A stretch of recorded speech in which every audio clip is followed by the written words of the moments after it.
L'industrie cinématographique nigériane, en plein essor, connue sous l'appellation populaire de Nollywood, n'est pas seulement la plus importante d'Afrique, mais également la seconde au monde. Et voyons où se trouve le développement de ce secteur et comment certains réalisateurs en repoussent les frontières pour concurrencer Hollywood. Peu auraient pu imaginer que Nollywood allait remporter un succès aussi large et aussi rapide. Alors que les premiers films nigérians ont été réalisés dans les années 60, beaucoup font remonter les débuts des grosses productions de Nollywood à 1992, lors de la sortie directement en vidéo du film Living in Bondage.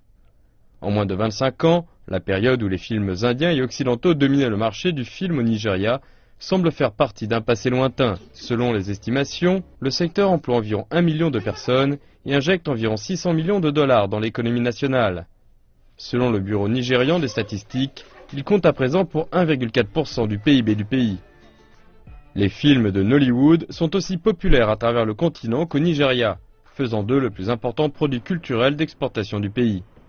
Le réalisateur Zik Zulu Okafor a participé à cet essor phénoménal et il a plusieurs longs métrages à son actif. À la base, nous racontons notre histoire, l'histoire de l'Afrique. C'est notre musique, nos danses, nos maquillages, nos costumes, notre manière de vivre en famille, nos histoires d'amour. Pour la première fois, les Nigérians qui regardaient des films américains, indiens ou chinois se sont mis à voir des choses qui leur ressemblaient à l'écran. Ils les ont reçues avec enthousiasme et avec beaucoup de naturel. La des films de Nollywood pousse les réalisateurs à sortir des films à un rythme alarmant. Près d'une cinquantaine de nouveaux films sont produits chaque semaine.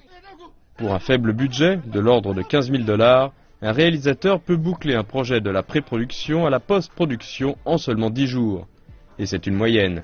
Mais cela se fait bien trop souvent aux dépens de la qualité technique. Alors que certaines personnes peuvent passer 6 mois à tourner un film, d'autres peuvent tourner en moins de 10 jours. Cela signifie une réduction des coûts des logements et de la nourriture, du confort des artistes, des coûts des caméras, etc.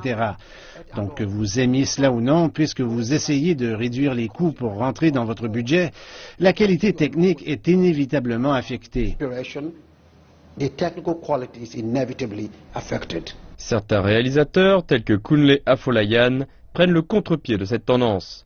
Son thriller psychologique, October One, sorti en 2014, a été récompensé. Sa production a coûté 2 millions de $, pour 60 jours de tournage. Si j'avais tourné un film moins sophistiqué qui n'avait pas nécessité autant d'éclairage, un film que je n'aurais pas eu à tourner en 60 jours, je n'aurais pas dépensé autant.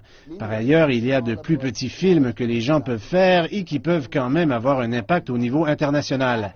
La raison pour laquelle nous n'y figurons pas, c'est que nous avons beaucoup de réalisateurs pas suffisamment compétents au Nigeria. Kunle Afolayan fait partie du petit nombre de réalisateurs nigérians qui redéfinissent les standards de Nollywood. Tous ces films ont été récompensés dans des festivals internationaux.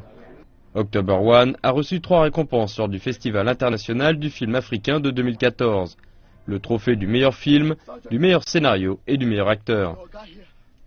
Les gens souhaitent de la qualité et ils sont prêts à payer pour cela. Les films à petit budget ont encore leur marché. On ne peut pas totalement les exclure. Tout le monde ne peut pas se permettre d'aller au cinéma et tout le monde ne souhaite pas voir les productions de qualité dont nous avons parlé. C'est pourquoi les films de mauvaise qualité continueront à se vendre. Mais ceux qui veulent des films de très bonne qualité, qui leur permettront de gagner davantage d'argent, ne peuvent pas se permettre de faire des compromis sur tous ces éléments de base. Malgré leur qualité parfois relative, les films de Nollywood font une percée en Europe et aux États-Unis, en particulier parmi la diaspora africaine. Mais une distribution efficace est encore nécessaire et demeure un défi à relever pour les réalisateurs nigérians qui souhaitent réellement tirer des bénéfices de leurs exportations.